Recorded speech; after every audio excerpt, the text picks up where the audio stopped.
and the guests in the gallery. We want to begin by sending our heartfelt condolences to the family of Councillor Nonhlanhla Mthembu, who passed on in Johannesburg yesterday evening during council election processes.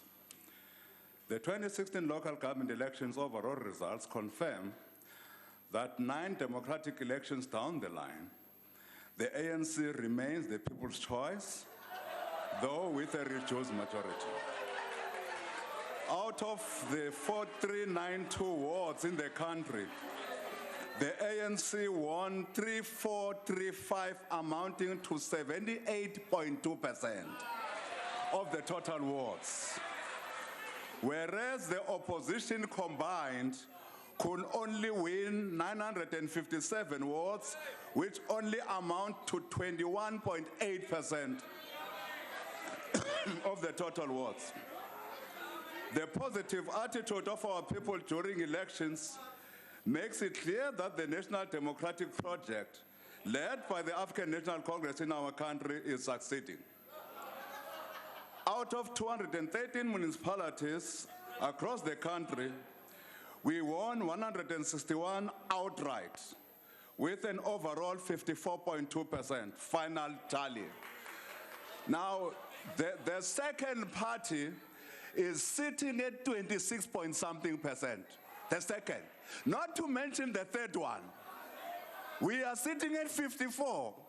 And when you hear the narrative in the country, you feel as if the ANC has lost the election, when in fact we have won these elections. However, we note the unfortunate turn of events leading to the NFP not participating in the local government elections. This is indeed regrettable, as it deprives South Africans of one more choice within the plurality they had at their disposal. We from the onset would like to say with a heavy and a bleeding heart that the ANC could not get governing majority in Nelson Mandela Bay Metro, Tshwane, and Johannesburg Metro. This led to the DA working with the EFF and other political parties unseating this glorious movement of our people from governing these metros. Undoubtedly, these metros are critical to the economy of the country as they control serious budgets. Had we continued to govern these metros with our pro-poor policies and informed by the National Democratic Revolution, we could have continued to change the lives of our people for the better, as we have undisputedly already started to do so. We equally, in the same breath, thank the millions of South Africans who voted us into various municipalities and metros throughout the length and breadth of our country. We will not take your confidence in us for granted. Honorable Speaker, the losses we have suffered are not because of any party being better than the ANC. The losses and setbacks suffered in these elections are self-inflicted.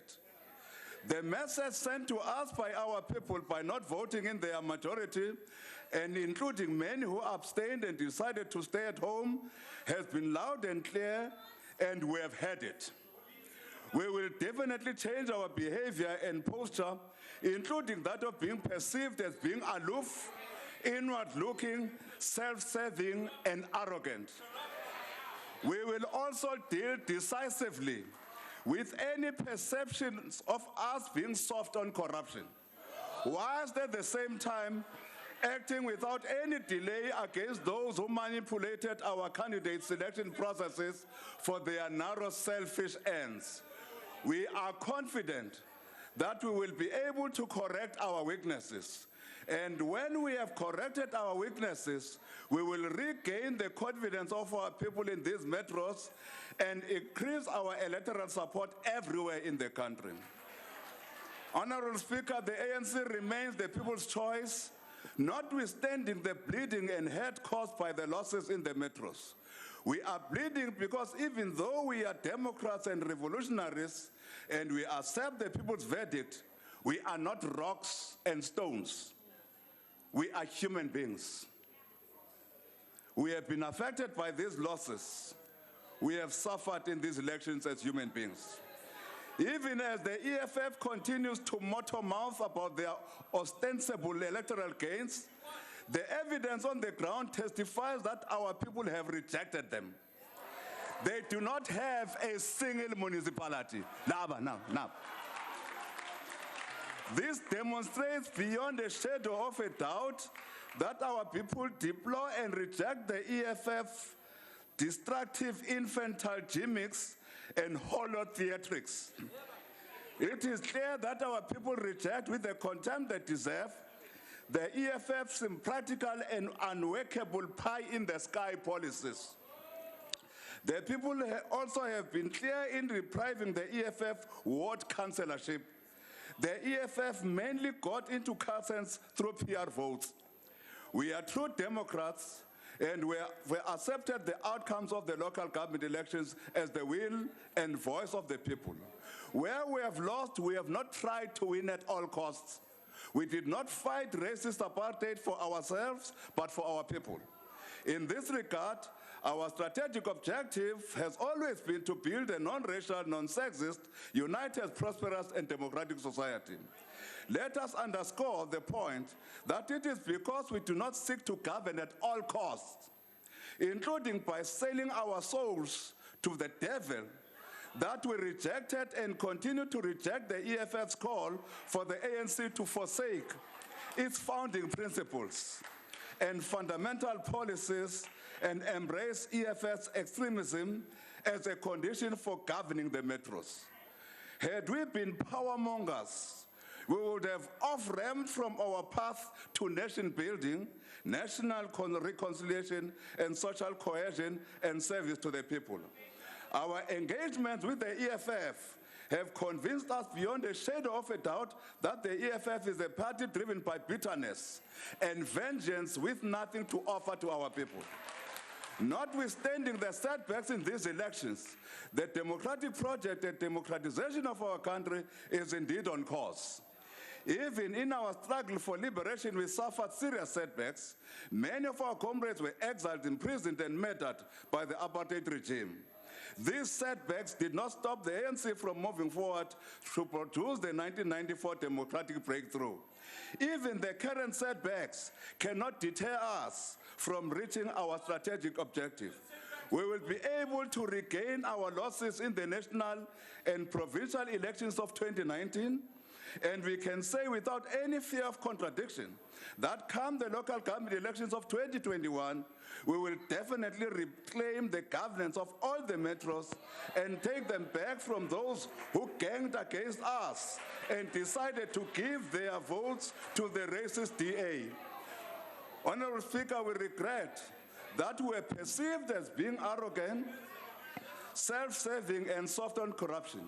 We regret that the non-performing economy has made it difficult to overcome unemployment, poverty, and inequality. We further regret that some state-owned enterprises have not been acting in the best interest of our people. We want to say to our people that we will not bury our heads in the sand, but will jack up our performance of government at all levels, with a full awareness that the satisfaction... Chief Whip, your time has expired. Thank you, Speaker. The Honorable, the Leader of the Opposition.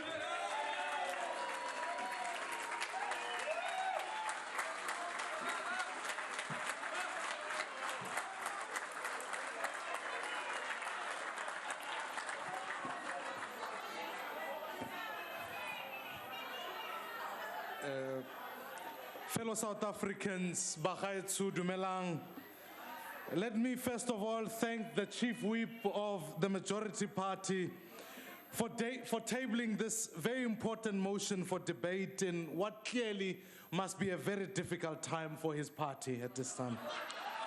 I think it's indeed crucial that we take stock of where we are as a nation following the local government elections on the 3rd of August.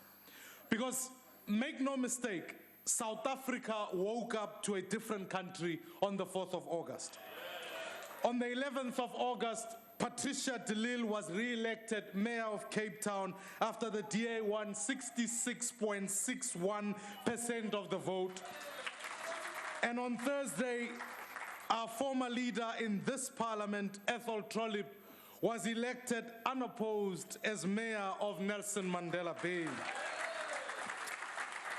On Friday, Solim Simanga was sworn in as the mayor of our nation's capital in Tshwane.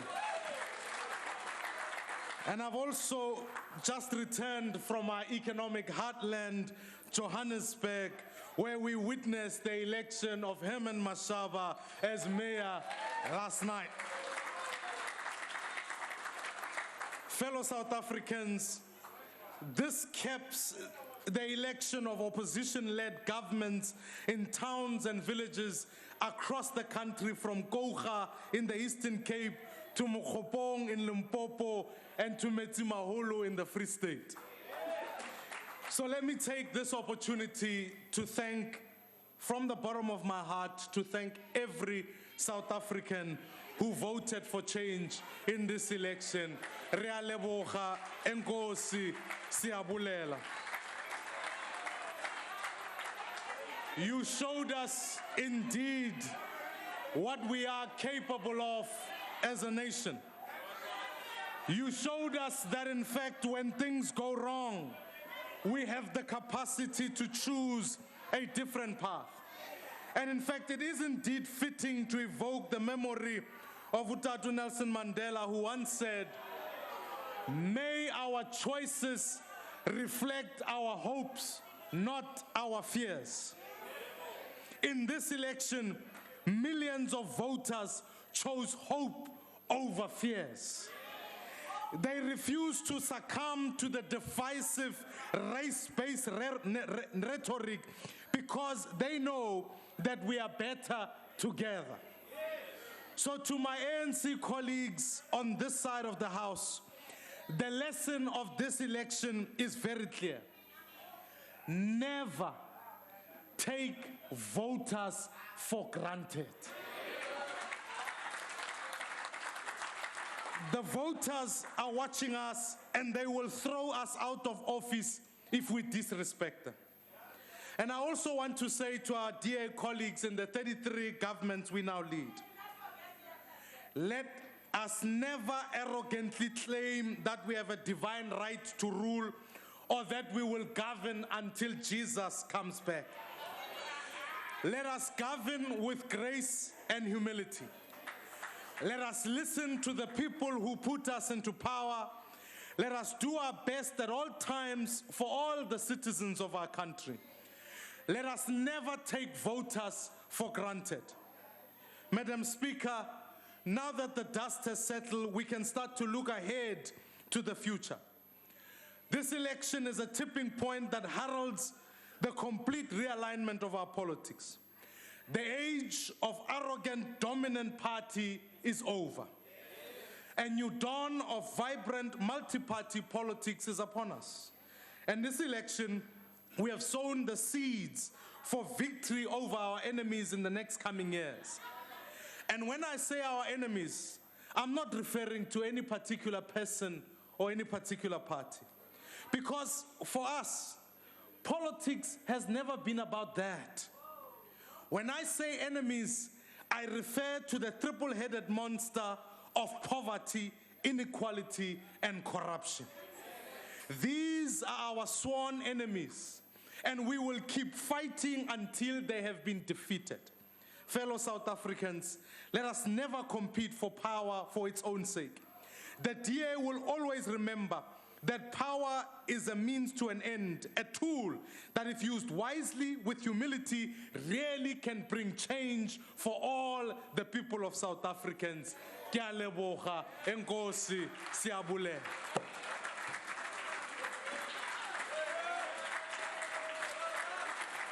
The Honorable Malema. Thank you very much. Let me take this opportunity to thank the South African voters for having engaged in peaceful elections on the 3rd of August, ushering in a new era. I particularly thank those who voted for the EFF, because the EFF is the only party that moved from 0 to 8%. because in 2011, the EFF did not even have a single vote. So anyone that knows that 8% is not an easy thing for a new organization of 3 years will appreciate that this organization is growing. Our people, Honorable Jackson Mutembu, rejected the ANC. The ANC was not rejected by the EFF. The voters rejected kleptocracy. Now I hear people saying to us that we are voting with a white party from the ANC. But you forget that you governed in a government of national unity with the National Party. The murderers themselves, you even made de Klerk a vice president, a man who presided over the genocide of black people. You gave the National Party Minister of Land, Minister of Finance, Minister of Mines. Sitting in these benches, they are people who come from the National Party. Who are you to educate us about white people when you were so prepared to embrace murderers, the people who continue to kill black people? Now people say to us, why do you vote for white people when you say you are fighting against white monopoly capital? Hey, the country is collapsing. I cannot keep on saying we are fighting white monopoly capital, because after defeating white monopoly capital, there will not be a country to inherit. You will have collapsed this country. So this is an emergency. We had to pause and rescue this country first and continue to fight against white supremacy and against white monopoly capital. So that when we defeat white monopoly capital, we will find a country called South Africa. Under the ANC, South Africa is dying a slowly yet surely death. We will not vote for a party presided over by a person who defied the Constitution. We will not vote for a party that still subjects our people to the sheikhs. We will not vote for a party that has collapsed the health system in South Africa, collapsed the education system in South Africa, a party that has been captured by the Guptas. All of you are in the pockets of one family called the Guptas. If you want the votes, go to the Guptas, they will give you the votes. We don't vote for crooks, we don't vote for kleptocracy. We will not vote for a party that is going to pass nuclear deal which is going to collapse this country, a nuclear deal which is going to take social grants from our people, which is going to take pensions, including the service delivery money. This is the party seated here under Cyril Ramaphosa, which killed our people in Marikana. We will never vote for you in the name of the people of Marikana. Our people still don't have sanitary towels. Our people still don't have water and flushing toilet. Yet you are the most powerful party. You failed to deliver those things to our people. Zuma wants to enrich his family and himself. He will never get our vote. We are here today to say to you, take your ministers who are Instagram celebrities to go and vote for you and campaign for you to get the votes. Don't blame it on the EFF. It is of your own making. You've got yourself to blame. I did not take the votes away from you. You are self-destructing and you will have yourself to blame. Where is free education? We gave you 6% to take the land. You refused it. Now those who want to sound more black consciousness, they say to us, you can't disrupt the ANC and vote for the DA or the opposition. When we voted against the ANC, we were not disrupting the land question. When we were voting against the ANC, we were not disrupting any black agenda. So you can jump into the nearest hell. The Honorable Sengwa.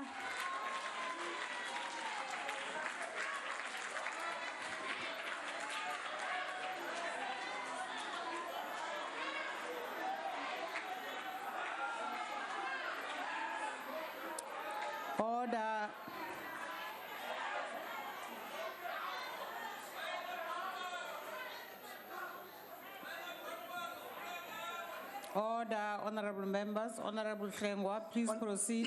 Honorable Speaker, just hours into the counting on August the 4th, congratulatory messages began flowing to the IFP. At the National Results Center, opponents shook our hands with wide smiles, jovially calling us the comeback kid. But as the results emerged, more serious messages of support and appreciation started to come in. They came from ordinary citizens, business leaders, faith-based groups, journalists and political analysts. Messages from all corners of South Africa, from London, the United States and Germany.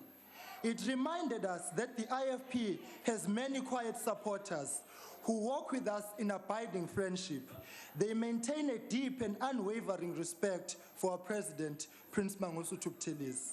These are the people who have watched with dread as South Africa moved away from the values and principles of the IFP. And they prayed that somehow integrity would be restored to politics. We went to these people with a simple message. We said to them, trust us. And they did. They knew that the IFP does not lie. They knew the legacy of Prince Buthelezi, and they put their trust in the party of South Africa's most respected statesman. Because of this, the IFP celebrates today. We celebrate clear victories in Nkandla, Nongoma, Msinga, Big Five Hlabisa, Mthonjaneni, and Ulundi, and Nkandla.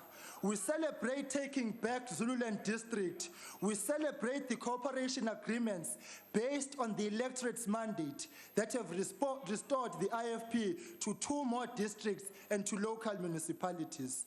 We also celebrate having gained hundreds of thousands of new votes, which sends a clear message of the strength of the IFP. But above all that, we celebrate our leader, for he steered his team with magnificent skill and enduring energy. My generation of leaders looks up to you, Shenge, and wonders how we can actually ever keep up. You have set an example of exceptional work ethic and uncompromising integrity. You have shown us what it means to love our country, not just when we win medals, but in the midst of economic distress. You have taught us to express patriotism in our actions, giving our lives work as you have done to the service of our nation. So today we honor you, Prince of Wapindangene, for as much as you have given to South Africa through a lifetime of leadership, your greatest gift to us is the hope for the future. Sheng, it is possible to turn this country around and place it on a path of growth. Thanks be to God, our people have stopped waiting for the government to do it. They are doing it for themselves through the vote. They are shifting the balance of power towards a different kind of leadership of integrity. For that, the IFP says thank you. Manaseningizimu Afrika, ngokuyithobo okukhulu, siyabonga ukuthi nisethembe.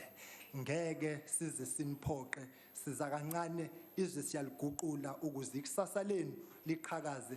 Sesikhathele inkohlakalo nokuhluleka kahulumeni ukuletha idingo. So sebenza ngokuyikhandla ekseni, emini, ntambama nasebusuku uqinisekisa ukuthi ikusasa seningizimu Afrika liyaqhakaza. Kodwa nje sithi zindlove ezinkulu siyabonga.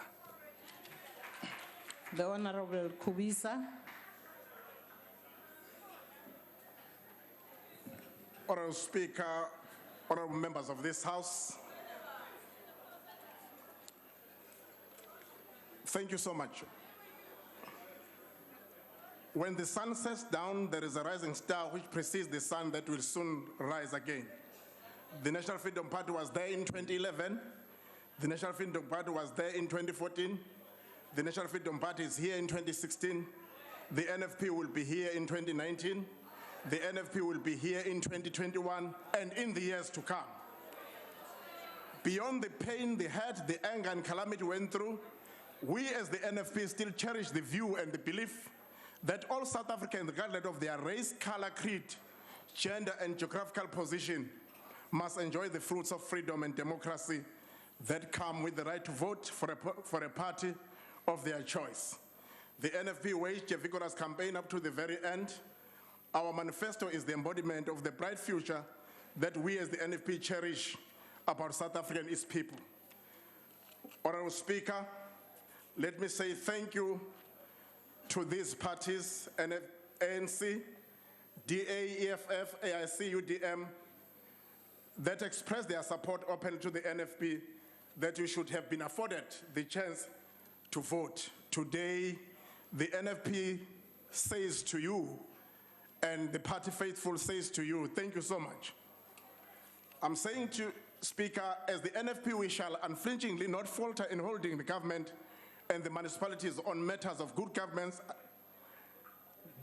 and good administration, transparency, public participation, accountability and delivery of basic services, corruption-free municipalities, opportunities of basic service to all, but particularly to the poorest of the poor in rural areas. Job creation and skills enhancement for the youth and women in particular, ensuring traditional leaders and their subjects get basic services, water, sanitation, houses, road, electricity, cleaning schools, and creation of an atmosphere and environment conducive to local business creation and benefits to the citizen, in particular municipalities. The NFP would like to see young people becoming entrepreneurs and staying away from drugs and substance abuse. We want to see industry taken to rural areas and local people benefiting from projects within their municipalities. We remain their choice, we remain their hope, their voice and their future, and we shall speak for them all the time. Our municipalities must create job opportunities for the youth and women, expose them to technological opportunities of the modern world in order for them to be globally competitive. Our municipalities should reduce poverty, unemployment, and the inequalities that have been with us for 22 years into democracy. The people of South Africa, the electorate, both in urban and rural areas, have proven that they know exactly what they need, and their vote goes to basic services, good governance, transparency and accountability, lack and absence of corruption, and active participation in the affairs of government. They believe in issue-based politics. For the first time in our country, we have many coalitions created by young municipalities. It is our hope as the NFP that more time will be spent on service delivery rather than on bickering, squabbles or setting of conflicts on ideological issues. The electorate is awaiting basic services, the alleviation of poverty, job creation, and the enabling environment to allow and boost investor confidence boldly, broadly, and particularly. Thanks to the NFP members who stood firm in spite of what occurred. They are saying, we shall turn the tide. We shall turn the corner. 2019 is around the corner. The NFP shall have MPs in this assembly. 2021 is coming. The NFP shall have more councillors. Thank you to the parties that were with us. We are thankful to you. We are there. We are coming. We shall come again. We will bounce back. Thank you so much. The Honorable Kwankwa. Prof, it's a pity you didn't vote with us. Honorable members, ladies and gentlemen, as the United Democratic Movement, betunat masibe ngesixhosa sinibethanga si-opposition sinibhulela amasak. We thank the people of South Africa who came out in their numbers to cast their ballots. And I'm sure we come back having taken the message to heart, including the service delivery concerns of our people. This, needless to say, has to make us more citizen-centric. In other words, our actions going forward will be underpinned by the principle of citizen-centricism.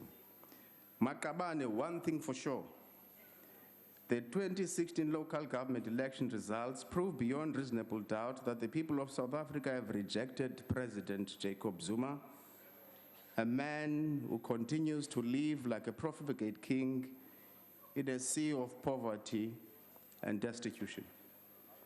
They have rejected an ANC, a new ANC, where coming from the different side of the political spectrum is increasingly becoming an impediment to individual success for the people of our country. This message is clear. It says to you that our people resent your arrogance and what has become a new exaggerated sense of self-importance. Thina siku-opposition, siza kunibonisa uba kulawulwa njani. Abantu have been asking a question. Some other people have been saying we sold out. Sold out to what? Sold out on what? Remember, none of us can want to partner with you right now when you are very corrupt. It's a fact. You've tainted yourselves. Are you United Democratic Movement? We'll do this by showing you how service delivery is done in all the metros in which we co-govern. But we'll also do this by doing away with what had become, during your tenure, an endless capacity to talk without implementation. We will show the people that it is possible to run a corruption-free government. Ladies and gentlemen, the dominant narrative in the public discourse is that these results show that the public does not trust a single political party to govern them. I wish to venture that my view is slightly different. It says our people are giving us a clear message to say that we must work together to build a South Africa in which we can all look forward to the sunrise of our tomorrow. To my opposition colleagues, our coming together to form coalitions does not eliminate the difficulties and contradictions that belie the picture of a well-adjusted and happy political marriage. We should work together to refine the problems and make sure that we make a success of the municipalities we govern. Thank you so much.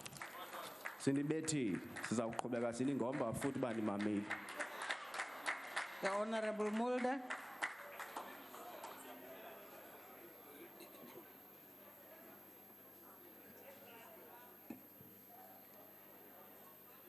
Speaker, what lessons did we learn from this election? We learned, number one, that voters punish arrogance, as happened in the metros. We learned that every vote counts and that smaller parties are important. We learned that presidents must be careful when they make predictions about the future. You know, sir, after 1994, in which the National Party lost, Handler Retief's report asked Mr. F.W. de Klerk where he saw himself in 5 years' time. He replied, in 5 years' time, I will be president again. What happened to the NP is known. Sir, President Zuma told voters in Soweto that if they leave the ANC, the ancestors would be so upset that they would turn their backs on you. You will have had bad luck everywhere you go for the rest of your life, he said. Sir, Mr. de Klerk resigned when it was clear his prediction has been wrong. Will President Zuma resign or just go back to Soweto and explain to the voters what went wrong? Will he go back to Nelson Mandela Bay and explain to the ANC voters that they lost the city before Jesus came back? In the past, the ANC, with more than 60% support, bragged about being convinced Democrats, and I like that.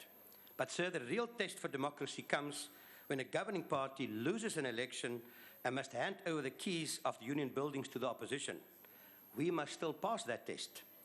President Lincoln from America said, the ballot is stronger than the bullet. Several ANC candidates were killed in KwaZulu-Natal. An elected DA councillor was allegedly killed by an ANC candidate in Northern Cape. One of the FF Plus councillors was threatened that his family would be harmed if he votes wrongly. Sir, this is very serious and raises alarm bells. Professor Busia from Ghana wrote, and I quote, a democracy in the last analysis depends on the character of individual men and women and the moral standards of the community. Rules governing elections may be made, freedoms may be provided in constitutions, and bills of rights may be passed. They will make arbitrary acts easier to resist publicly, but they will not by themselves secure democracy. There are other rules which are unwritten, such as honesty, integrity, restraint, and respect for democratic procedures. End of quote. Speaker, ek wil ook met die oppositiepartye praat en waarsku en ek sluit my eie party die Vryheidsfront in, om nie te gou te begin feesvier oor die einde van die ANC nie. Die kiesers is kwaad oor die arrogansie en die buffelagtige manier waarop die ANC hulle hanteer het, ook hoe hulle ons hier hanteer in die raad. Maar ek weet, as jy 'n buffel gaan jag, moet jy seker maak jy skiet hom dood met die eerste skoot. As jy die buffel net kwes, is hy baie gevaarlik. Die ANC is nou net gekwes, maar nie dood nie. Dit maak die party gevaarlik. Dit mag hierdie die begin van die einde wees, maar daar's nog baie werk voor ons werklik aan die einde kom en 'n totale nuwe Suid-Afrika geskep kry. Ek dank u.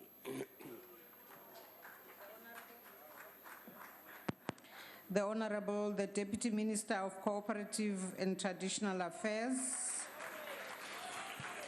Madam Speaker, we convey our condolences to the family, friends and comrades of Councillor Nonhlanhla Mthembu of the ANC who died yesterday during the inaugural meeting of the Johannesburg Metropolitan Council. We also convey our condolences to the loved ones of Hannes Baikis of the DA and Zolile Malangeni of the ANC, who were murdered after being elected on the 3rd of August 2016, as well as those voters who died exercising their democratic rights at voting stations on election day. Councillor Mtembu's life exemplified what our Constitution says about local government, namely providing democratic and accountable government for local communities, ensuring the provision of services to communities in a sustainable manner, promoting social and economic development, promoting a safe and healthy environment, and encouraging the involvement of communities and community organizations in matters of local government. Strong democratic developmental local government is essential for defeating unemployment, poverty, and inequality in line with the Constitution and our National Development Plan. The 2016 local government elections were another milestone in the consolidation of our constitutional democracy. They were, in the words of the Chief Electoral Officer, record-breaking. There were 26.3 million registered voters, 22,612 voting stations, 204 contesting parties, and 63,654 candidates. We commend the IEC for overseeing our 4th democratic local government elections. On behalf of Minister Des van Rooyen, we express our thanks to the Ministers of Home Affairs, Police, Defence, State Security, Justice, and Communications, as well as the Chairperson of the Municipal Demarcation Board, the Chairperson and the CEO of the IEC for their participation in the Interministerial Task Team on local government elections. Most of all, we salute the 15,296,759 South Africans who voted on the 3rd of August 2016. This represents 57.98% of the 26.3 million registered voters.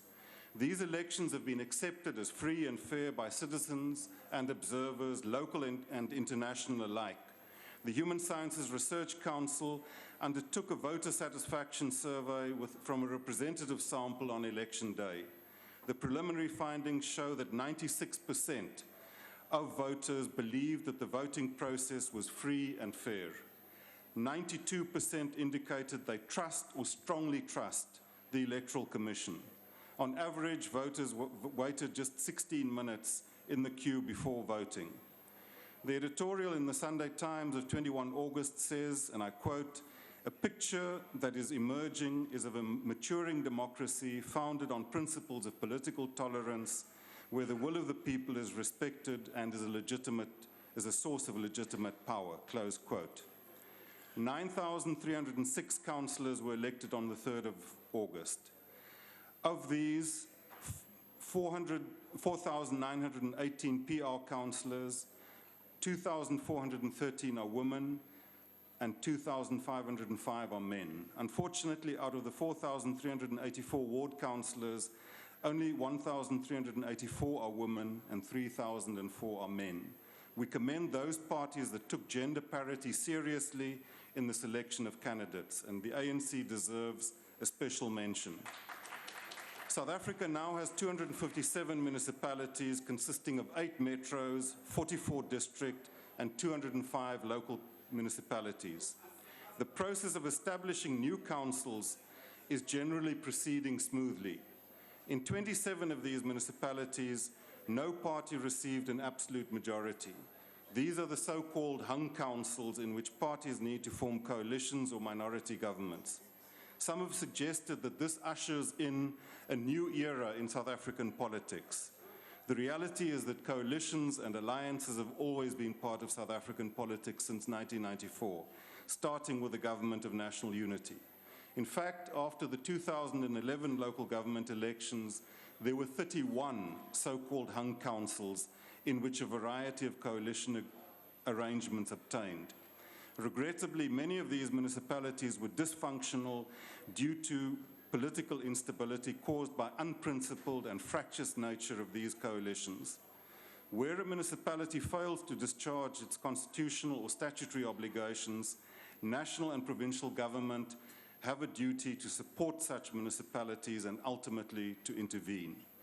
Section 139(1)(c), 139(4), and 139(5)(b) of the Constitution all provide that provincial government and ultimately national government may or must dissolve a municipal council where it does not discharge its executive obligations, pass a budget, or is in serious or persistent material breach of its obligations to provide basic services or to meet its financial commitments. In all of these cases, an administrator is appointed to run the municipality until a new council is elected. As we enter the fourth local government administration, national and provincial government are ready to intensify the implementation of the Back to Basics program adopted at the second presidential local government summit convened by President Zuma in September of 2014.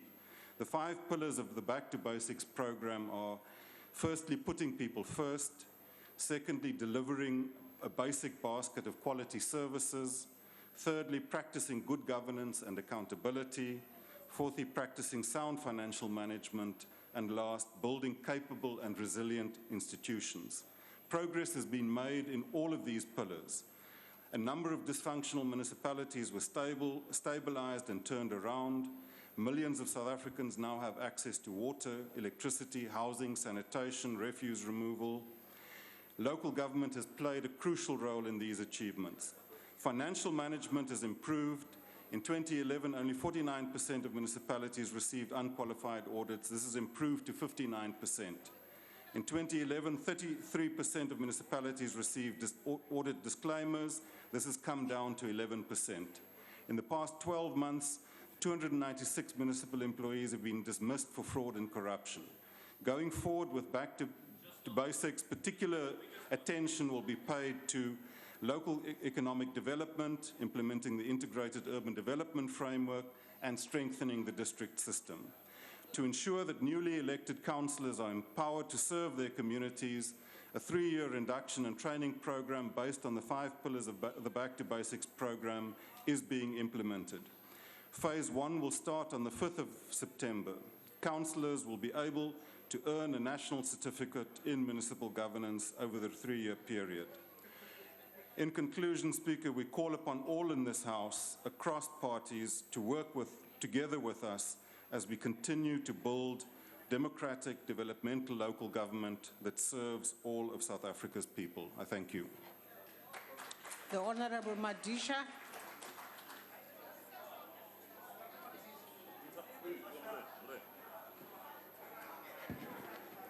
Thank you, Honorable Speaker. COPE wants to use this opportunity to thank each and every South African that voted for reliable, accountable, and incorruptible leaders. We say to South Africans, yes, we agree with you. When you rose, all of you, to say, we are against the local government elections that would continue with corruption in South Africa. But you said we are voting for a local government that would end the abuse of electoral trust nationally, provincially, and locally. Secondly, the abuse of power and resources with impunity in all spheres of government. 3, an absolute unwillingness by those holding executive office to account, and unwillingness by those holding legislative and oversight office to hold the executive to account. That the disregard for the rule of law is wrong. You said that the disregard for the supremacy of the Constitution is wrong. South Africans say that the disgust for unethical and immoral leadership is wrong. You voted against good governance and said a proper governance is proper to emphasize in South Africa. You voted against rampant corruption, as we see in Marikana and so on. You said the slaying has got to stop, like we see all over the country, and of course, Marikana and elsewhere has been quoted. We are therefore saying that the people of South Africa are correct people, they know what they want, and they shall go on through and through, and we shall be able to win and govern South Africa all properly. COPE therefore agrees with what the former Chief Justice Moseneke, Deputy Chief Justice, said, that public power derives from the people. Once given by the people, all power must be deployed exclusively to the benefit of the people and no one else.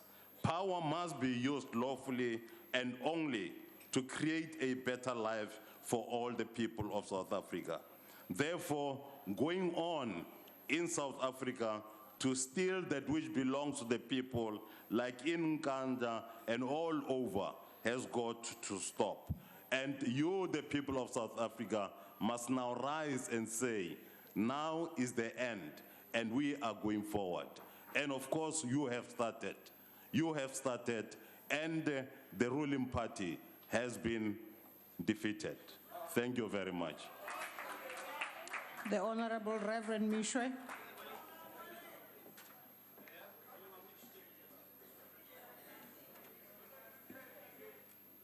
Honorable Speaker, Deputy President and members, I would like to extend our deepest sympathy to the families and loved ones of all those candidates and elected councillors who lost their lives during and after the recent local government elections. Our thoughts are particularly with the families and loved ones of Nonhlanhla Mthembu, the ANC councillor who passed away tragically yesterday in Johannesburg. I would also like to thank all the ACDP candidates, members, and volunteers for their sacrifices and hard work. Our gratitude also goes to those who voted for us. You ensure that we are able to retain a number of seats as well as gaining new support in some areas. It has indeed been a seminal local government election. Historians frequently record what political scientists term seminal events. The ACDP believes that the results of the recent local government elections fall into this category.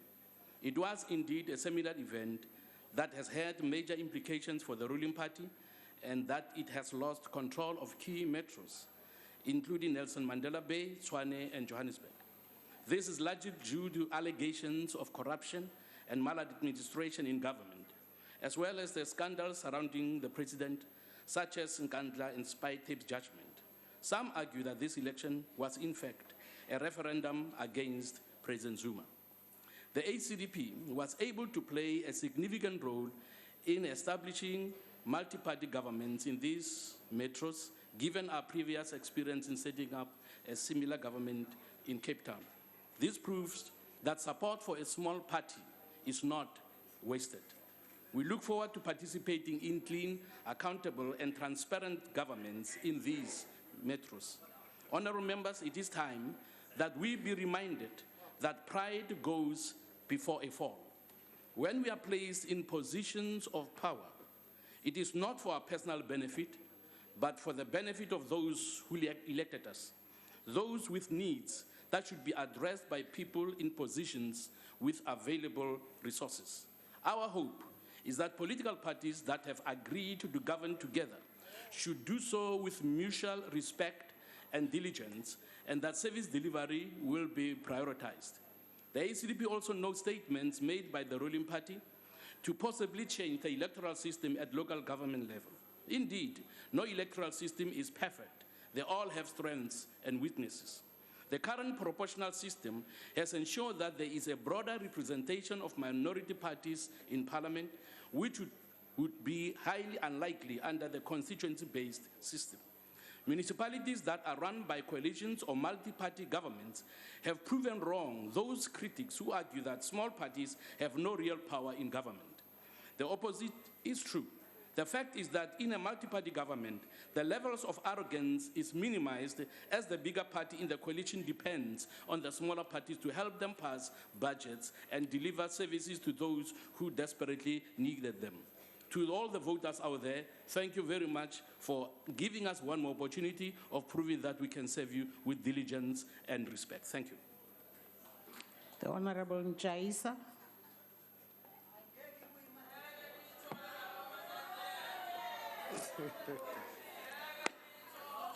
Thank you very much, Honorable Speaker. The people that have lost should not blame it on other people. They should blame themselves. Honorable Speaker, local government is very much important. It is about the service delivery. 2016 local government elections came up with many surprises. Those that were repelling others came together and vice versa. Smaller parties made some inroads into areas that were never thought of. These elections have made us, as the IC, to grow bigger than before, and to the disappointment and the surprise of many.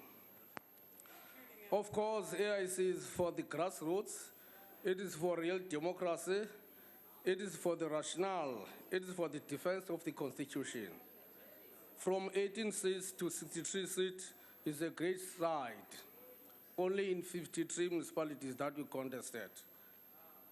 At this point in time, I would like now to call upon the people like Adrian Basson of News 24 to stop undermining AIC, as he referred to us as a hoax party that confuses voters, forgetting the other way around.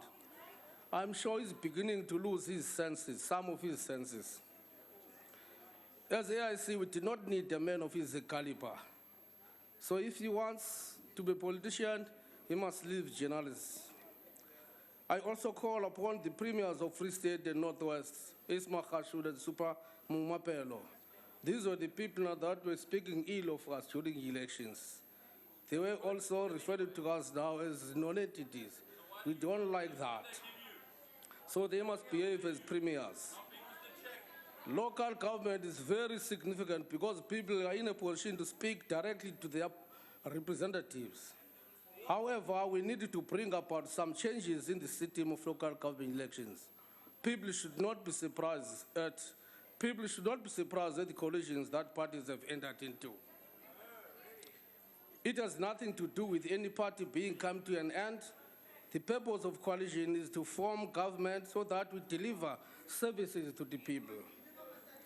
It is about service delivery, nothing more, nothing less.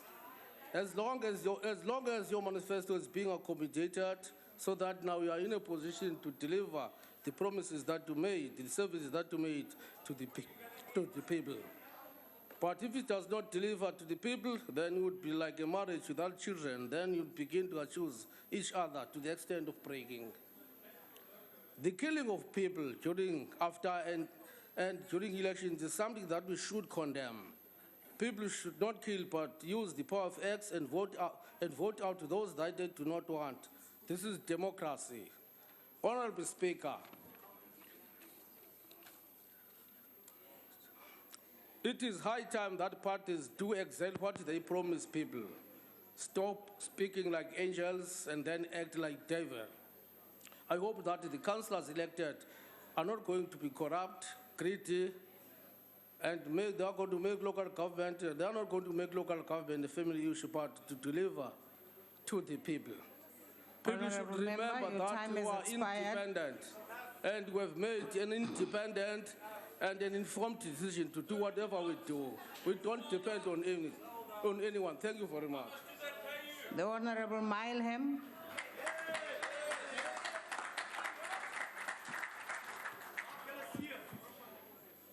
Speaker, the DA's campaign in this election focused on change that stops corruption, delivers better services and creates jobs, because we want to make a difference in the lives of all South Africans.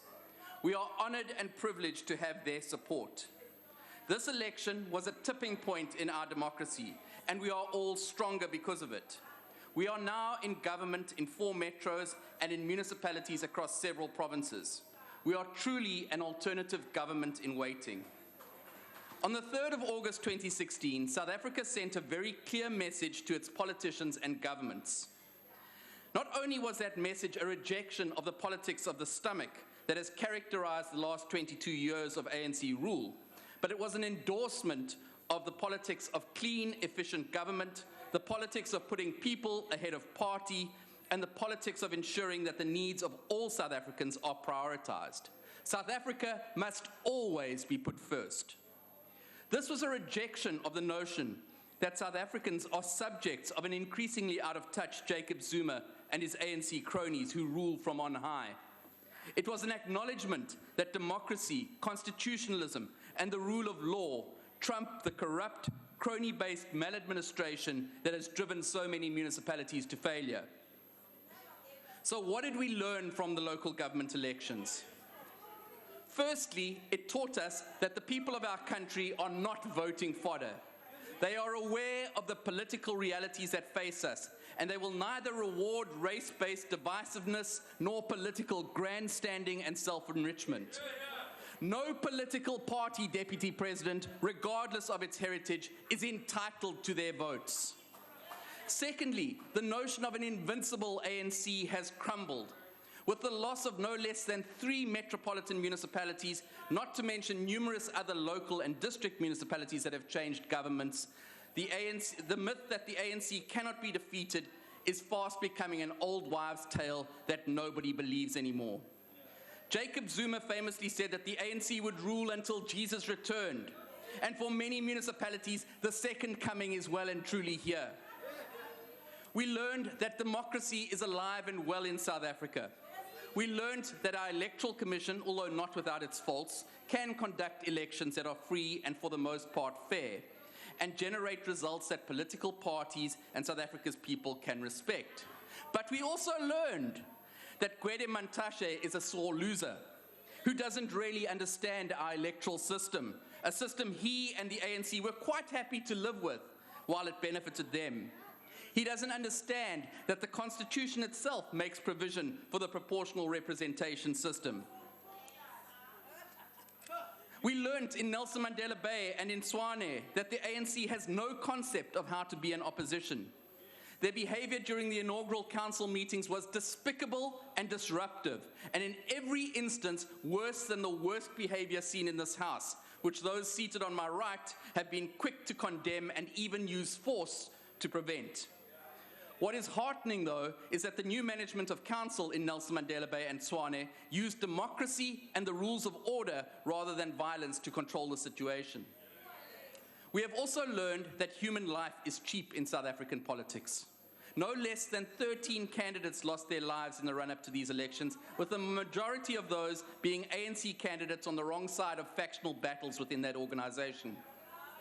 The most recent tragedy was that of the assassination of DA Ward Councillor Hannes Baatjies, allegedly by an ANC candidate before his swearing in at Katelopele municipality. His death forced a hung council, something his political opponents clearly desired. May all those who lost their lives rest in peace. These elections have been a turning point in our new democracy. A tidal wave of change has washed across South Africa. The ANC has lost control of metro and municipal budgets totaling hundreds of billions of rand, resulting in an end to the days of tenderpreneurs and gravy train politicians in those municipalities. Now think about this and let it sink in. When the president comes to work in Parliament, he comes to the DA-run city of Cape Town. When he flies to his office at the Union Buildings in Pretoria, he works in the DA-run city of Tshwane. And when he meets Uncle Gweezy at Latuli House, he does so in the DA-run city of Johannesburg. And when he returns home to his multi-million rand homestead in Nkandla, he does so in an IFP-run municipality. Nah, that's got to hurt. Speaker, the people of South Africa have spoken. Change has arrived in South Africa, and with it, efficient, caring, responsive, and clean governments. Where the DA governs, we govern well, and we look forward to rolling our brand of governance out to the many more municipalities we control post-2016. Thank you. The Honorable Deputy Minister of Transport.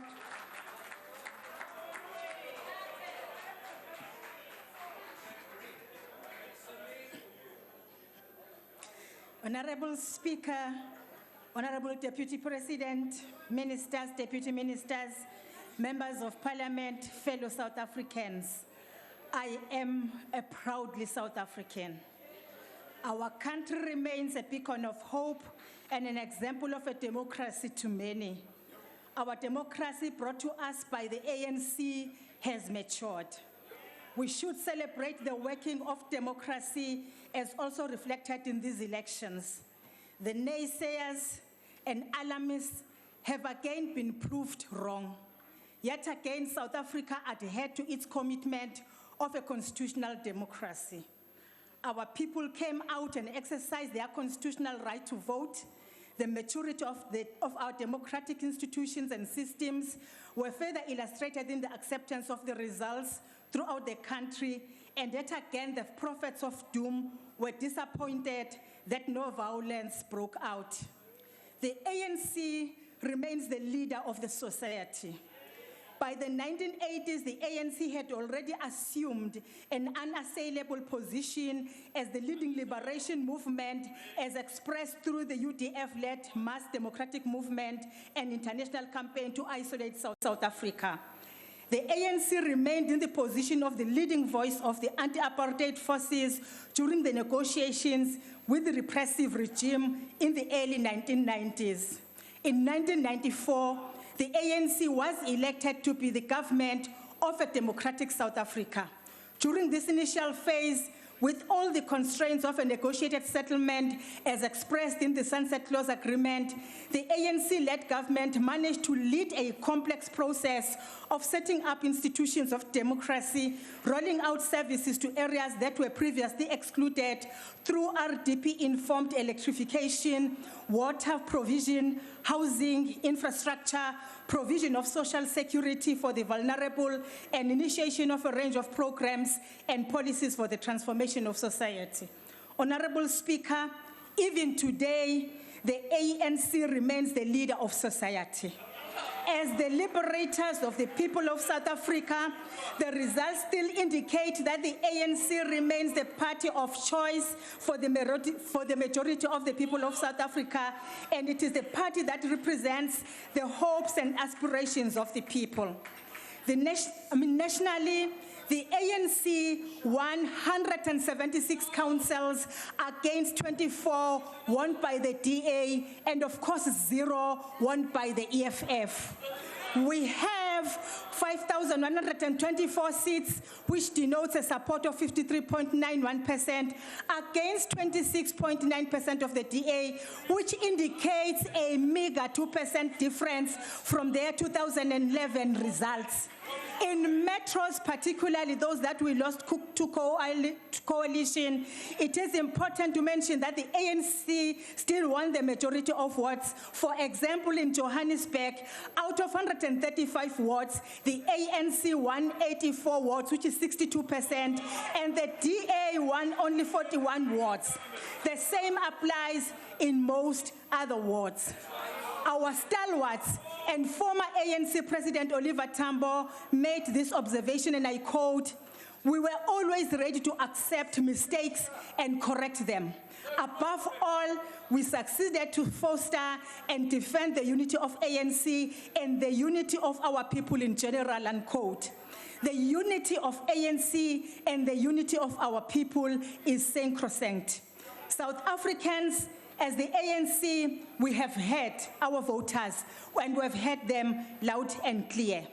Honorable members, what should concern us as legislators elected through the will of the people, and those of us honestly involved in creating a better future for South Africans, is that 43% of registered voters did not... Well, you're watching SABC News. What you just saw was the live crossing to Parliament in Cape Town, where the plenary session on the local government elections is currently underway. 1,594 electorates not to exercise their hard-fought-for rights to participate in these elections.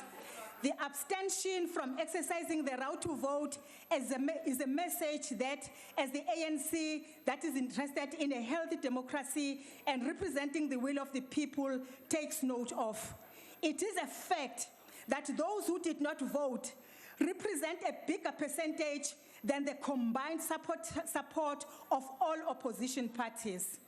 Honorable Madam Speaker, a word of warning to the Democratic Alliance: the honeymoon is over, not only between yourselves and those small parties that are driven by their egocentric hatred for the ANC, but also with the citizens in the municipalities that you are now governing. You can no longer rely on propaganda and lies to promote yourself. You will have to actually deliver and provide services equally throughout the councils under your control. As the ANC, we will guard over your actions. We will ensure that you prioritize the budget to address the inequalities of the past you created.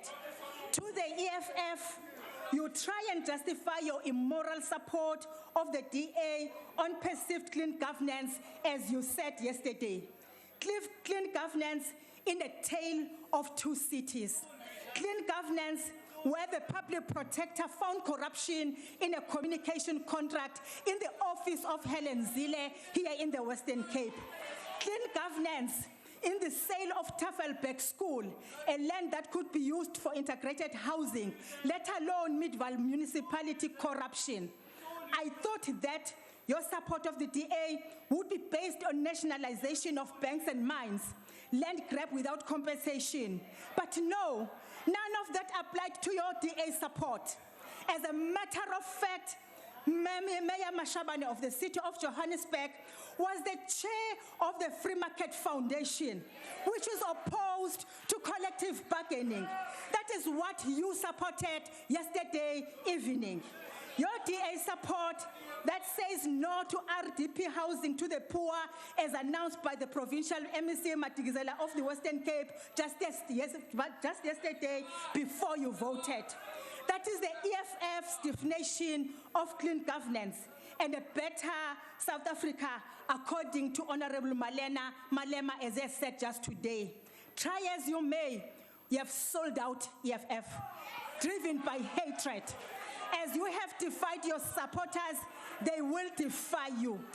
Every time the DA councillor sends out red ants to people, the people will remind of the red ants of politics that sold them. The ANC lives, the ANC leads. Amanda. The Honorable Mbinda.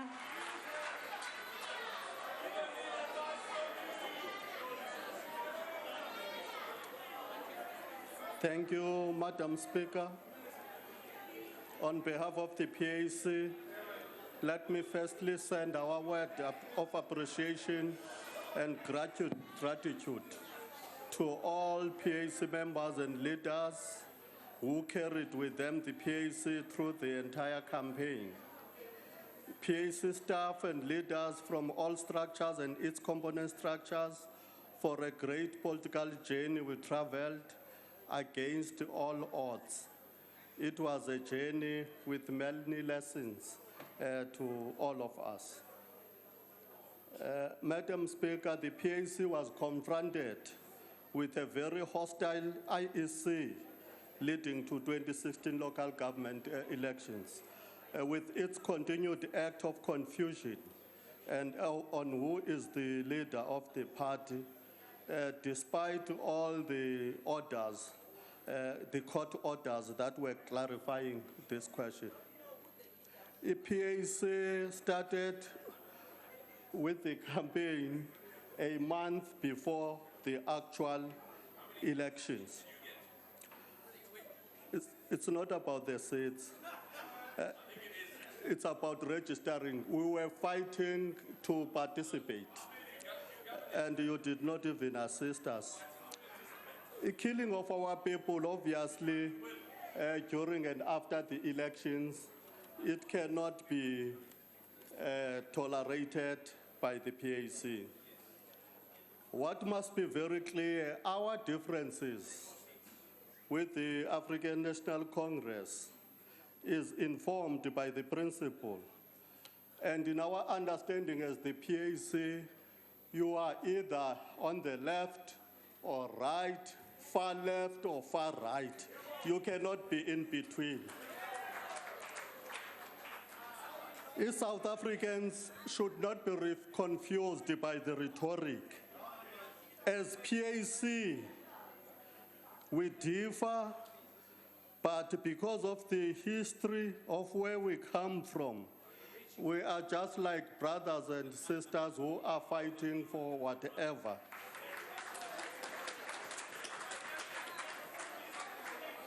With the principles and the ideology of the PAC, we cannot not at all give the power to the liberals. It doesn't matter who says what.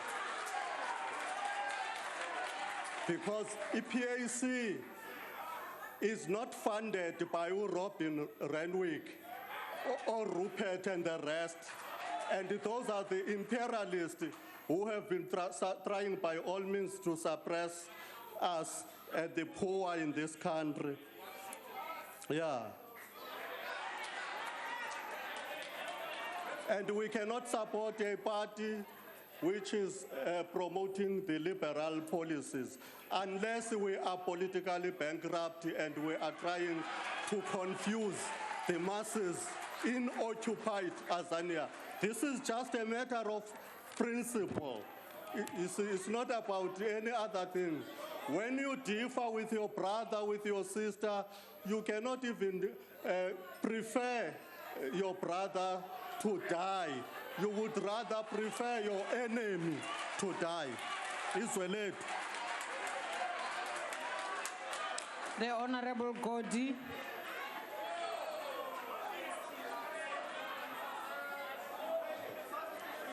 Thank you, Honorable Speaker, comrades and honorable members. The APC wants to congratulate the IEC for successfully delivering these much anticipated and contested elections.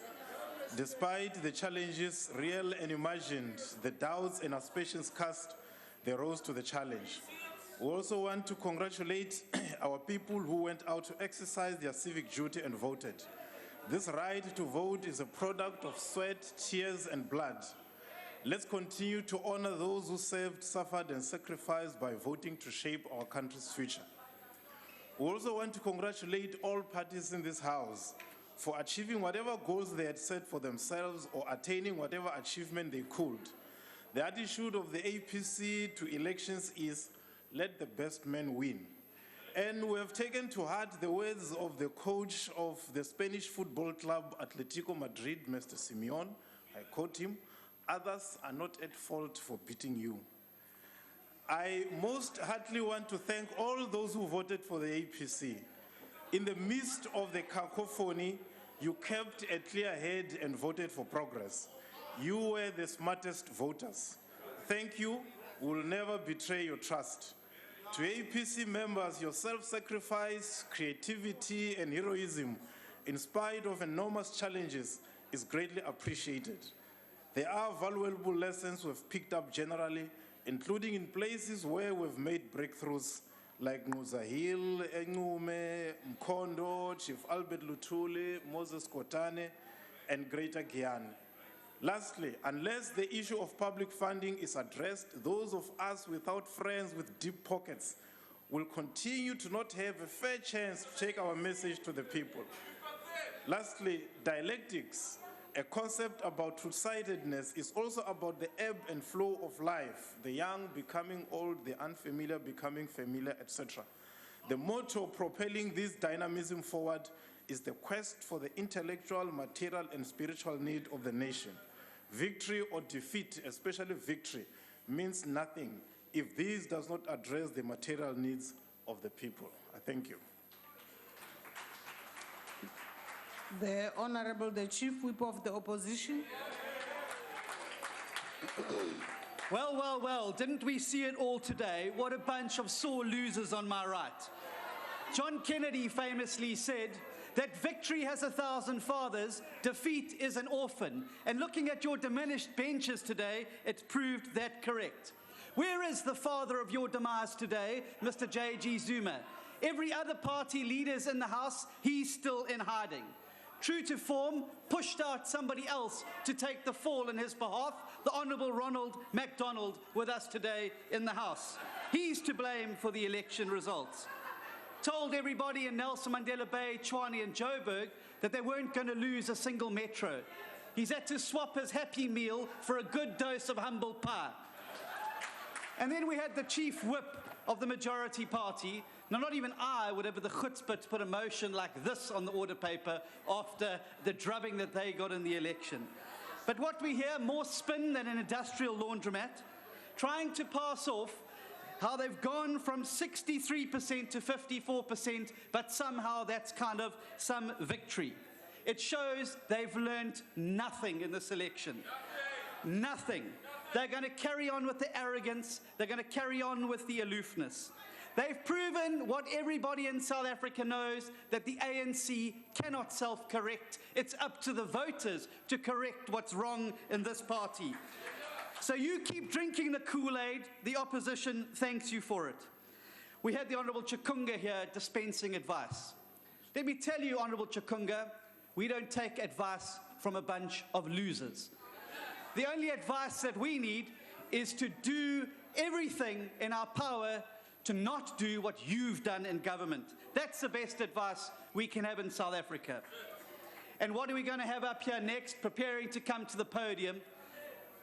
The Minister of Home Affairs. He spent the election with his face in his armpit like this, teaching voters dabbing, while the opposition taught you a drubbing, didn't they? This party's lost because they chose one man over the Constitution, they chose one man over the law, and they chose one man over democracy.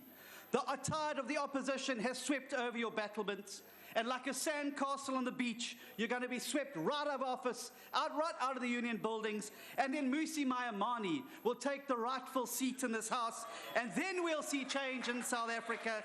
That's when we'll get South Africa moving forward again. Because let me tell you, as the Carpenters famously said, we've only just begun. The Honourable, the Minister for Home Affairs.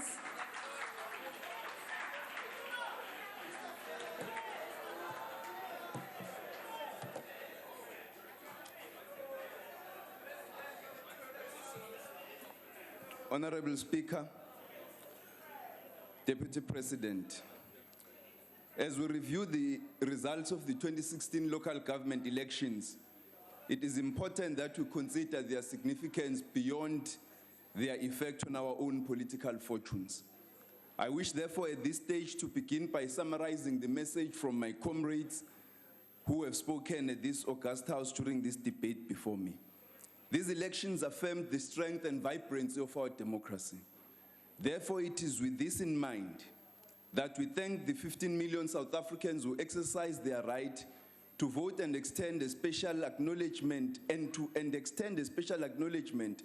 to the 8.1 million South Africans who voted for the African National Congress to represent them in local government on the 3rd of August.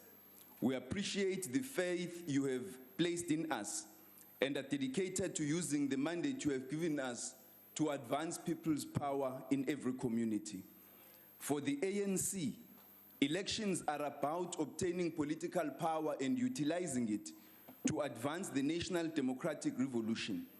That is the creation of a non-racial, non-sexist, democratic, united, and prosperous South Africa.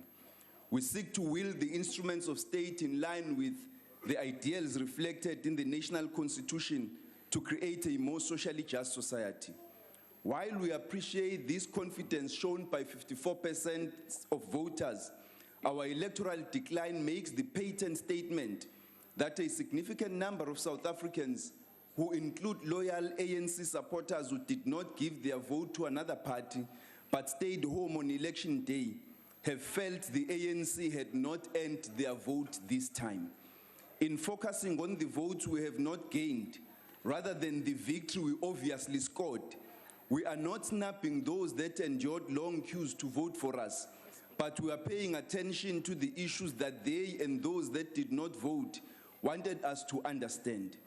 We have been humbled and are listening to our people, even in spite of our political opponents who are watching on in glee at what they believe is our comeuppance. Make no mistake, we remain convinced of the righteousness of our struggle to lead a national democratic revolution.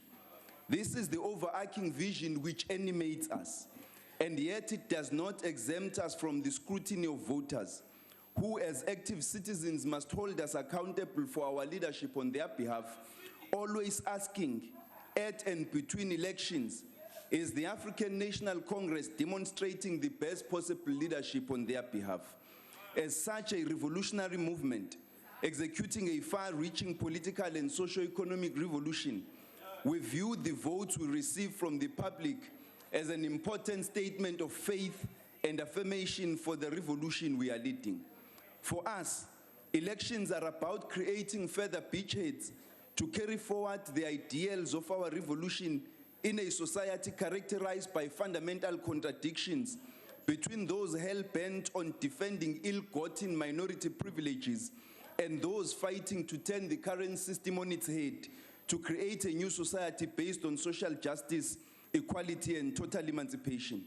This was and will always remain for the foreseeable future until the goals of the NDR are realized, the fundamental question posed by elections.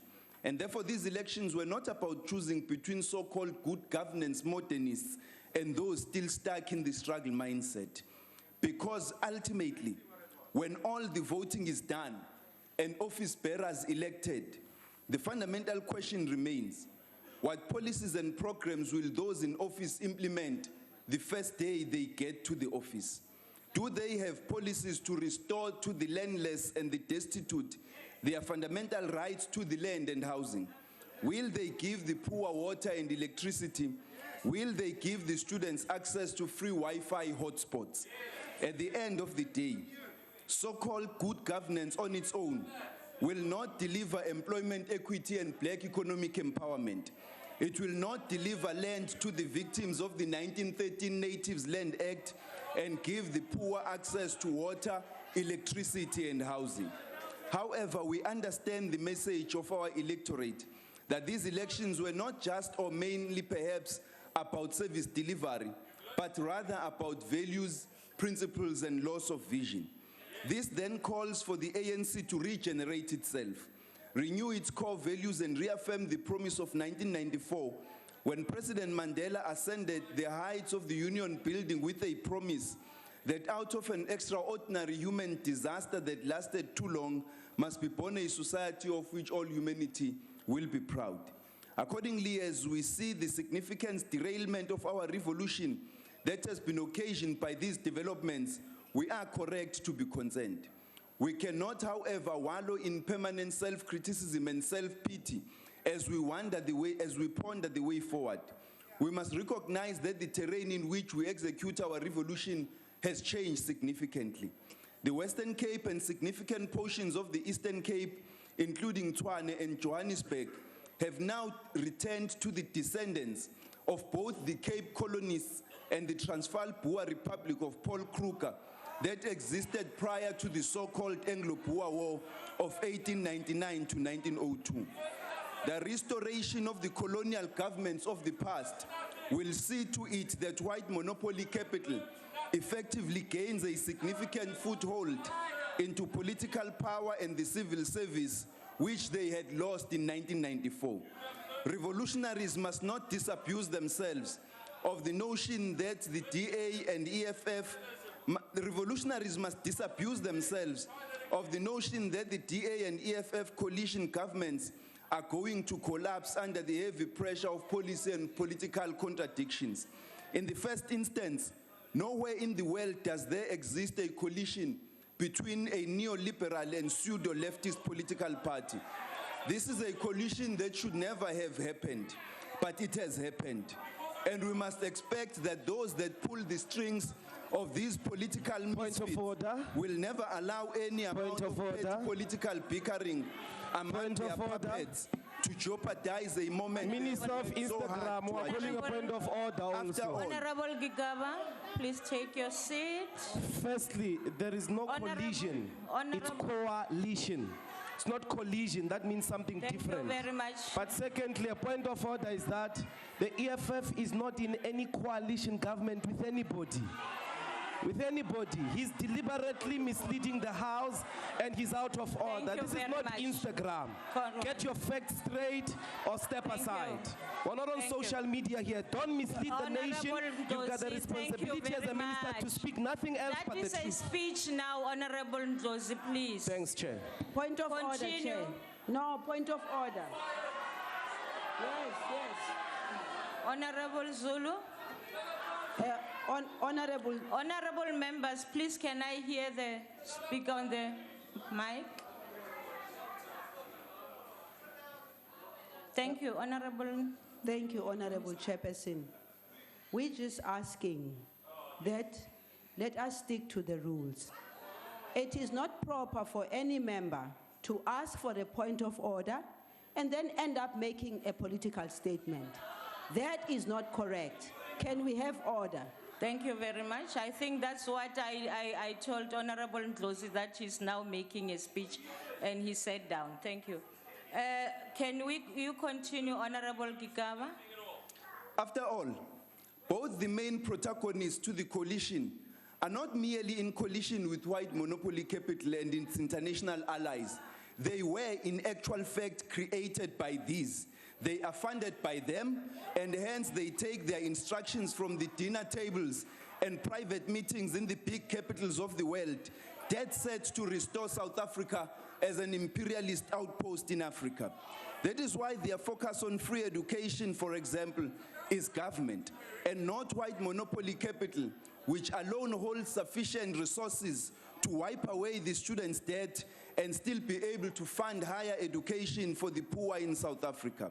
However, the DA-EFF shotgun marriage represents opportunism, short-termism, and instability, as a result of which, instead of laying a basis for more effective municipal governance, the citizens of the municipalities which this coalition now governs will experience a period of instability, horse trading, and petty political maneuvering, rather than a focus on sustained fundamental transformation.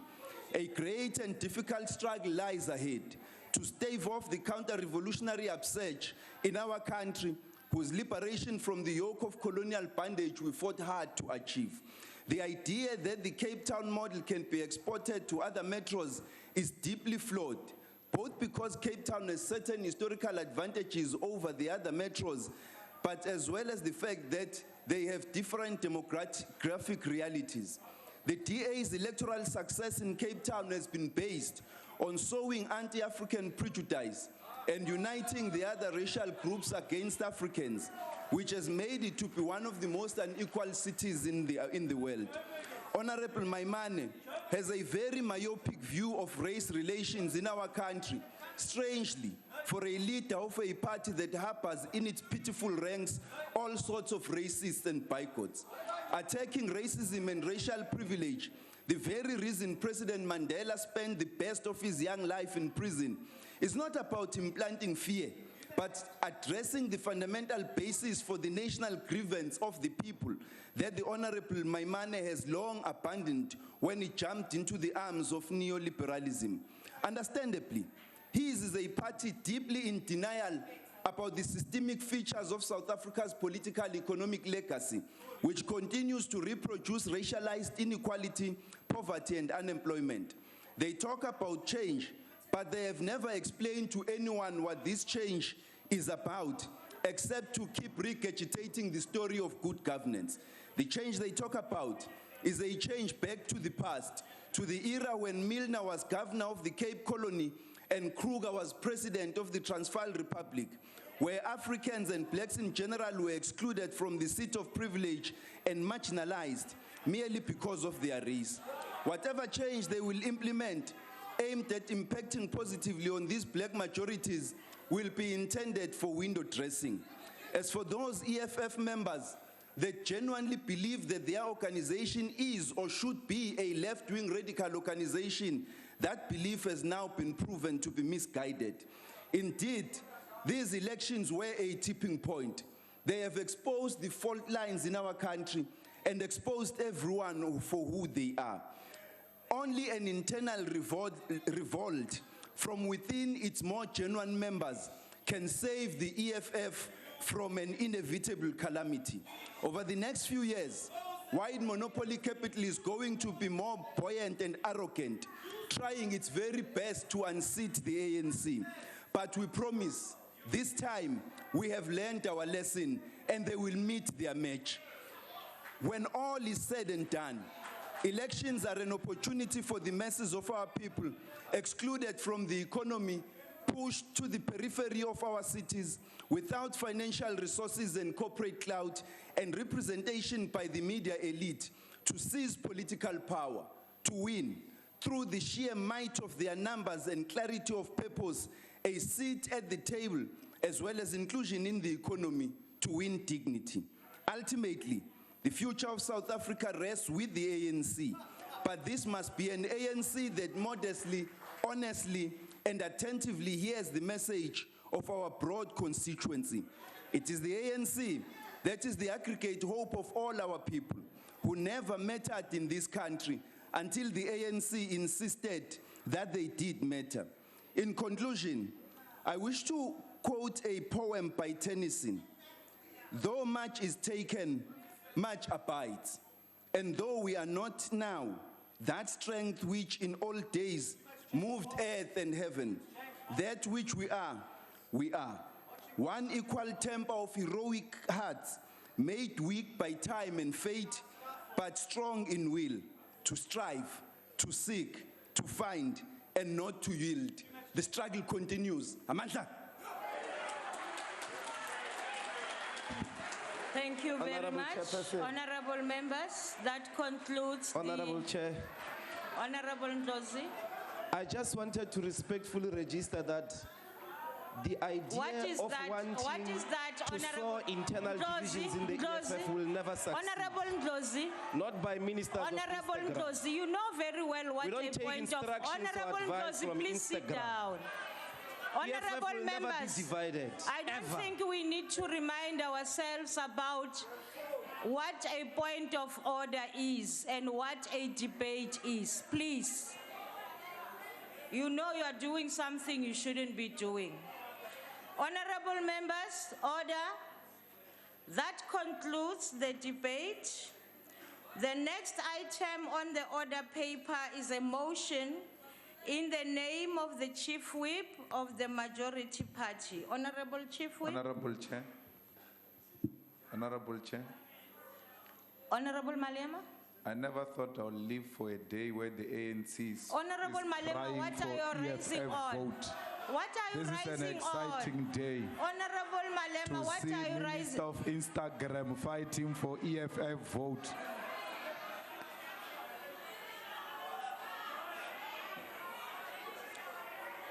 Honourable Chief Whip. Thank you, House Chair. Chair, on a point of order.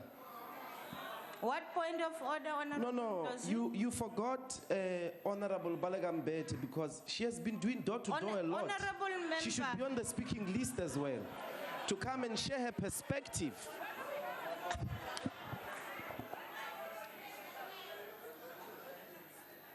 Honourable members, can we please uphold the decorum of the House?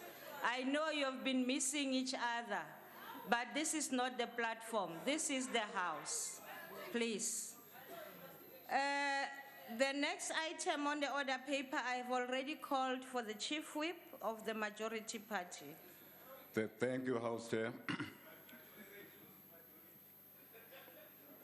We know that the House notes with great sadness the passing on of African National Congress ANC Member of Parliament, Ms. Raesibe Eunice Nyalungu, in a Pretoria hospital after a long illness on Thursday, the 21st of July 2016.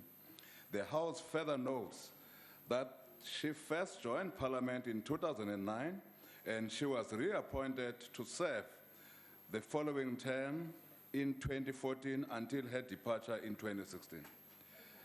The House recalls that in this period, Ms. Nyalunga made significant contribution in Parliament as a member of the Portfolio Committee on Agriculture, Forestry and Fisheries, the Standing Committee on Public Accounts, and the Standing Committee on Appropriations.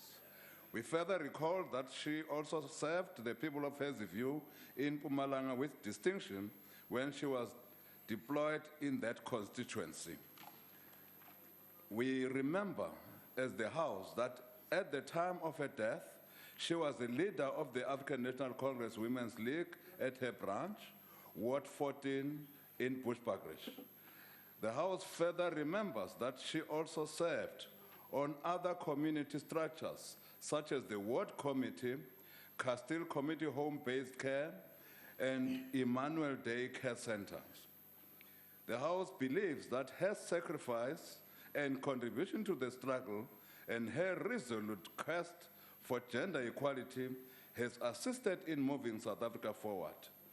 And the House conveys its heartfelt condolences to her family, friends, and the African National Congress. I so move. The motion has been moved. The motion for condolences of the late Honorable R.E. Nyalungu. I will now call on Honorable Fix.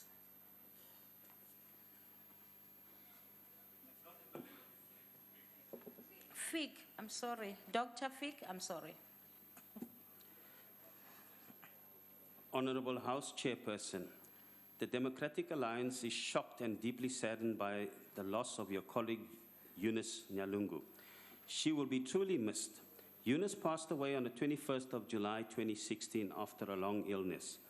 I am honored and blessed to have known your colleague. She was truly a blessing in our lives and we will miss her.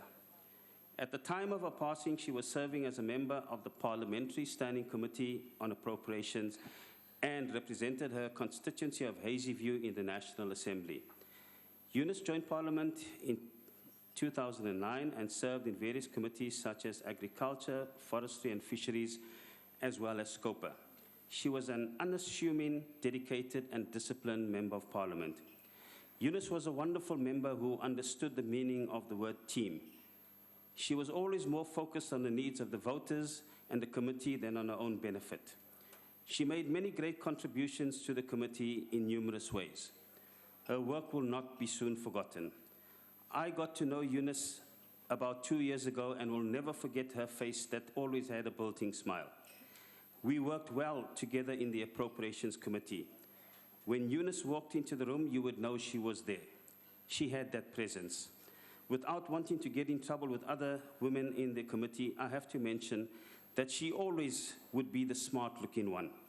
She was always dressed for the occasion, and the way Eunice dressed, it seemed as though every day was an occasion. Her kind face remains forever in our image. She retired quietly, the same way she lived. A beautiful soul, full of love and faith, ascended to heaven away from us, but closer to God, leaving loneliness and sadness. May fond memories of your colleague bring comfort during this hard time in your life. Look back on all the good memories you were able to have and smile at the fact that you were able to share these before she passed away. Our souls are hardened of pain on hearing of the premature and untimely disappearance of our friend and colleague. We knew her, we appreciated and admired her. She will remain in our memory. Death is something all of us are bound to face. Our dear friends came just sooner, as if in haste. Born on the 10th of October 1966 in Bushbuckridge in Mpumalanga, Eunice was only 49 when she passed on. Truly, we will miss her now that she is away. However, no worries, we will meet her someday in God's kingdom where everyone in happiness lay. A quote from Billy Graham says, and I open quote, No matter how prepared you think you are for death of a loved one, it still comes as a shock, and it still hurts very deeply. No one can prepare you for a loss. It comes like a swift wind. However, take comfort in knowing that she is now resting in the arms of the Lord. Our deepest sympathies go out to the African National Congress and to the bereaved family. May God give you the comfort and peace that you seek, and may the soul of your loved one rest in peace. I thank you. Ra leboga. Mente. O ka tswela pele.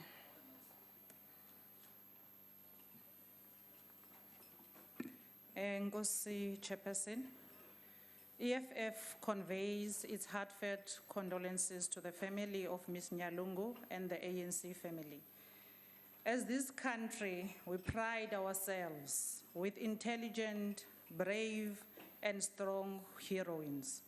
When they depart, they leave behind a big gap that no one can ever fill. To be selected by any political party and be trusted with a responsibility to serve in a committee such as COPA and appropriations means you are the best of the best. And here we mourn the loss of the best woman. Lala ngoxolo mbokodo. Enkosi. Siyabonga. Inkosi. Tebekhulu.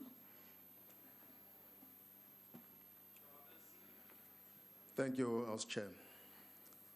Honorable Chairperson, Inkatha Party extends its heartfelt condolences to the family, friends, and colleagues of Mrs. Nyalungu, MP, who passed away after a protracted illness on the 21st of July. Ms. Nyalungu dedicated herself in service of the nation and its people. Her courage and steadfastness in opposition to the evils of apartheid and her continuous struggle to ensure a better life for all saw her in many roles in public office over the years.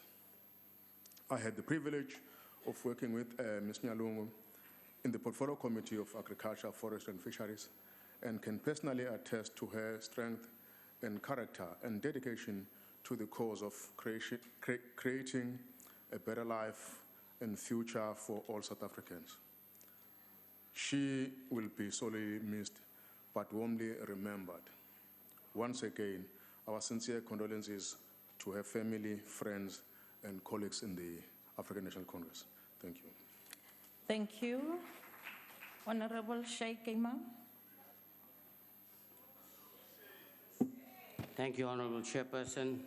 Honorable members of this House, I stand here before you on behalf of the National Freedom Party to pay tribute to one of our colleagues, Member of Parliament and a member of the Standing Committee on Appropriations, Eunice Nyalungu. Honorable Chairperson, my interaction with the Honorable Eunice Nyalungu was a result of our participation as members of the Standing Committee on Appropriations. My first impression of the Honorable Nyalungu was that she was a very polite, dignified, well-dressed, and always presented herself in a respectable manner. What was very clear was that Honorable Nyalungu did not forget her humble beginnings and where she came from. Many times, whilst interviewing different departments, the Honorable Nyalungu will always express concerns and put the people of Bushbuck Ridge first. In fact, this prompted me to ask her whether she was being held ransom by the people of Bushbuck Ridge. It is in this committee for me that Bushbuck Ridge became famous. The fact that she continued to serve the people of the area in different organizations speaks volumes of a leader committed to her people. Becoming a member of parliament did not in any way distract her from her responsibilities to her community. The role that Honorable Nyalungu played in the emancipation of women in South Africa must be commended. There is no doubt in my mind that we have lost a very valuable member on the Standing Committee of Appropriations and that the ANC has lost a very dedicated and committed cadre. We, the National Freedom Party, extend our deepest condolences to the Nyalungu family, including her husband, her children and family members, and the community of Castillo, and not forgetting the African National Congress. May your soul rest in peace. Siyabonga, Mhlonishwa Filton.